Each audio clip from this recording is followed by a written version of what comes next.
नमस्कार दोस्तों, wealth sky के एक और नए इंटरेस्टिंग वीडियो में आप सभी लोगों का स्वागत है। मेरा नाम है सुधीर और बात करेंगे इस वीडियो में हम निफ्टी एंड बैंक निफ्टी के बारे में। दोनों के चार्ट को अंडरस्टैंड करेंगे, समझने की कोशिश करेंगे कल फिन निफ्टी की एक्सपायरी होने वाली है, कहाँ पे होगी, किस लेवल पे हो सकती है, कौन से इंपॉर्टेंट है, इस चीज़ को हम समझने की कोशिश करेंगे। तो जल्दी से इस वीडियो को स्टार्ट करते हैं।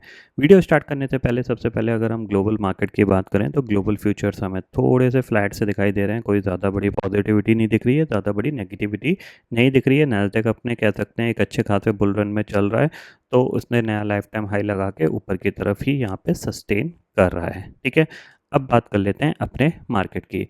तो अगर अपने मार्केट पे बात करें तो सबसे पहले देखो यहाँ पे मॉर्निंग में एक ट्रेड मिली थी बाइंग साइड की। अगर आप थोड़ा सा गौर करोगे यहाँ पे देखो, यहाँ पे इसने क्या किया था मॉर्निंग में निफ्टी में, अगर आप इस लो से ये लो मिलाओगे तो आपको ये बेसिकली ट्रेंड लाइन मिलेगी। थोड़ा सा गैप अप खुला, गैप अप खुलने के बाद नीचे आया, एग्जैक्टली सेम लेवल पे इसने सपोर्ट लेके डे हाई का टारगेट यहाँ पे अचीव कर दिया था। बेसिकली यहाँ पे अपना प्रॉफिट बुक कर लिया था।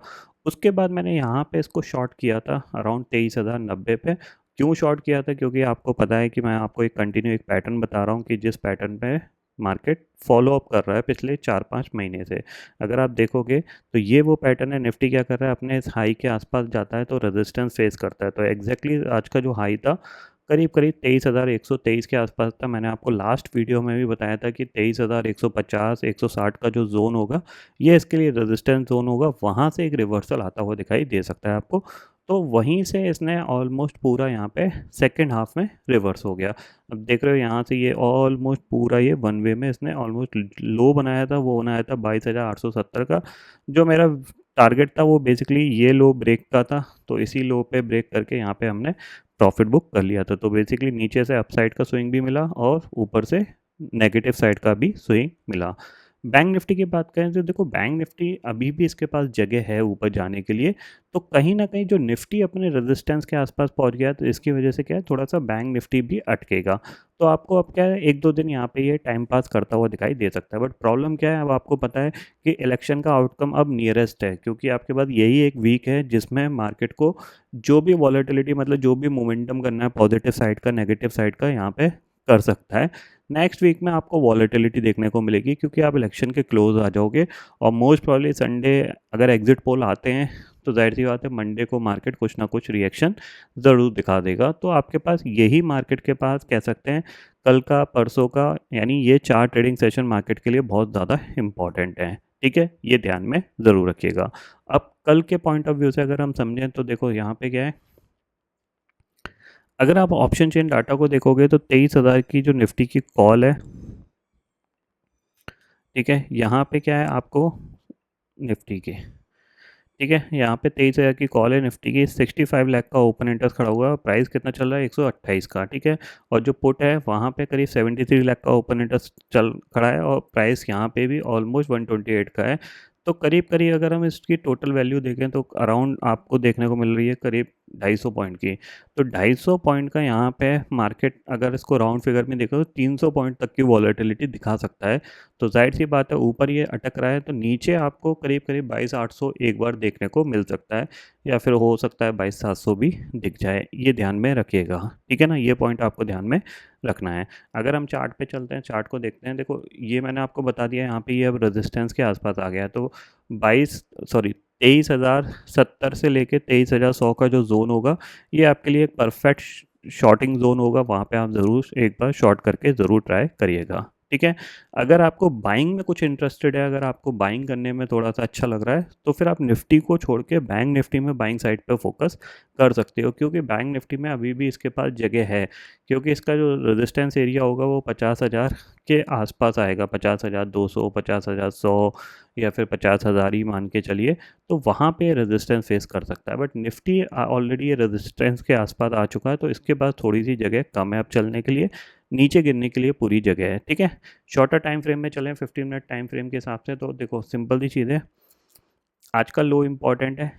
ठीक है, अगर आज के लो के नीचे गए तो फिर 22,800 और 22,750 ये टारगेट इसको देखने को मिलेंगे। ठीक है, इतना आप समझ लीजिए। ऑलरेडी एक सेकंड हाफ में करेक्शन आया तो हो सकता है यहाँ से थोड़ी बहुत ये ऊपर के लेवल पे कंसोलिडेशन भी कर सकता है। किस रेंज के अंदर, सेम इसी रेंज के अंदर। 23,090 से लेके 22,800 के बीच में, यानी ये ओवरऑल रेंज रहेगी मेरे लिए कल के लिए।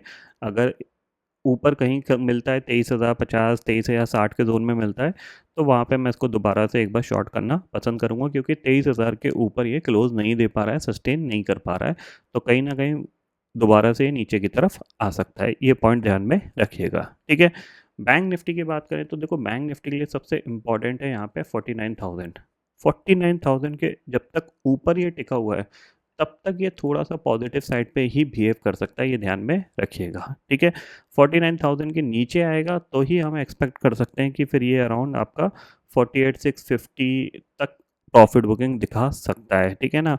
क्योंकि अगर ये एक बार ऊपर की तरफ, जैसे आज ही ये लाइफ टाइम हाई लगा देता, तो फिर परफेक्टली दोनों इंडेक्स ने नया लाइफ टाइम हाई लगा दिया, रेजिस्टेंस के आसपास आ गए, तो आप परफेक्टली शॉर्ट कर सकते हो। बट अभी क्या है, इसने नया लाइफ टाइम हाई लगाया नहीं है, तो हो सकता है कि ये दोबारा से यहाँ पे क्या, थोड़ा सा ये फिर ऊपर की तरफ मूवमेंट करने की कोशिश कर सकता है, क्योंकि निफ्टी में जगह बन गई है, क्योंकि निफ्टी आपका ऑलमोस्ट आपका 22,930 पे आ गया है। तो यहाँ से अगर ये दोबारा से ये रिकवरी दिखाना स्टार्ट करेगा 50,000 तक, तो निफ्टी फिर वही 23,050, 23,060 तक ही जा पाएगा। तो कहीं ना कहीं थोड़ी सी जगह बना ली गई है मार्केट में बैंक निफ्टी को लाइफ टाइम हाई ले जाने के लिए। तो अगर आप कोई भी बाइंग साइड की ट्रेड ढूंढना चाहते हो तो वो आप बैंक निफ्टी में ढूंढिएगा, और अगर आप शॉर्ट साइड की ट्रेड ढूंढना चाहते हो तो वो निफ्टी के अंदर ढूंढिएगा, क्योंकि निफ्टी आपका रेजिस्टेंस के आसपास आ गया है, बैंक निफ्टी में अभी भी थोड़ी सी जगह है, ठीक है। वहीं अगर हम फिन निफ्टी की बात करें तो देखो, फिन निफ्टी के लिए अब जो कल का लिए इम्पॉर्टेंट लेवल है वो यही है, 21,800 नीचे के लेवल पे और ऊपर 22,100, ठीक है। ये अगर गलती से ये ऊपर मिलता है 22,050, 22,060 के जोन में मिलता है, तो फिर आप इसको एक बार सेल करके काम कर सकते हो सकता है 22,000 के नीचे ही एक्सपायरी दे, तो वहाँ पे एक आपको अपॉर्चुनिटी शॉर्ट साइड पे मिल सकती है। ये पॉइंट आप क्लियरली समझ लीजिए, ठीक है। ग्लोबल मार्केट की बात मैं ऑलरेडी कर चुका हूँ। अब जाहिर सी बात है, एक चीज़ ध्यान में रखिएगा कि मार्केट एनालिसिस के बेसिस पे नहीं चलेगा, ये ध्यान में रखना। अगले 4-5 ट्रेडिंग सेशन मार्केट कुछ भी रिएक्शन करेगा, क्योंकि जब 23 का विक्स है तो मार्केट क्या है, कभी सडनली बाइंग में ऊपर चला जाएगा, सडनली सेलिंग में नीचे आ जाएगा, अपने आप को एडजस्ट करने की कोशिश करेगा। तो कोई भी एनालिसिस अगर आप देख रहे हो, चाहे मेरी देख रहे हो, चाहे आप किसी की भी देख रहे हो, उस पर 100% ट्रस्ट करके ट्रेड मत डालिएगा। आप अपना प्रॉपर स्टॉप लगाइएगा, अपना मनी मैनेजमेंट करिएगा, और उसके बाद ही आप अपनी ट्रेड को प्लान करिएगा, ये ध्यान में रखिएगा। क्योंकि अगर मैं बोलूँ यहाँ पे मैं शॉर्ट करूँगा और आप एग्रेसिव शॉर्ट करते हो, यहाँ से मान लो 200-300 पॉइंट और निफ्टी ऊपर चला जाता है, तो फिर आप ट्रैप हो जाओगे। तो आपको अपना रिस्क खुद मैनेज करना है जब तक इलेक्शन का आउटकम नहीं आ जाता, मतलब अगले वेडनेसडे तक आपको अपनी ट्रेड का रिस्क को खुद मैनेज करना है, अपनी ट्रेड को खुद अपने हाथ से ही कंट्रोल करना है। किसी पे भी ट्रस्ट करने की ज़रूरत नहीं है कि कोई कुछ भी बोले कि शॉर्ट कर दो, बाय कर दो, या फिर 24,000 की कॉल ले लो, या फिर 22,000 की पुट ले लो। आपको जो ठीक लगे उसको आप करिएगा, ठीक है ना। ये चीज़ ध्यान में रखिएगा, क्योंकि अब मार्केट थोड़ा सा कह सकते हैं अनप्रेडिक्टेबल टाइप का ट्रेड करेगा, ठीक है। क्योंकि अब आउटकम आने वाला है, तो आउटकम आने पे क्या है, मार्केट का क्या कहीं ना कहीं अपने आप को एडजस्ट करने की कोशिश करेगा, ठीक है। ये ध्यान में रखेगा। तो आई होप दोस्तों ये पर्टिकुलर डाटा आपको समझ में आ गया होगा। दोस्तों फिलहाल इस वीडियो में इतना ही है। आई होप ये वीडियो आपको पसंद आएगा। वीडियो पसंद आता है तो लाइक और शेयर जरूर करिएगा, और चैनल को जो सब्सक्राइब कर लीजिए, क्योंकि मैं सुधीर लेके आता रहूँगा हर दिन आपके लिए नए नए वीडियो। इसी के साथ शुक्रिया दोस्तों, जय हिंद।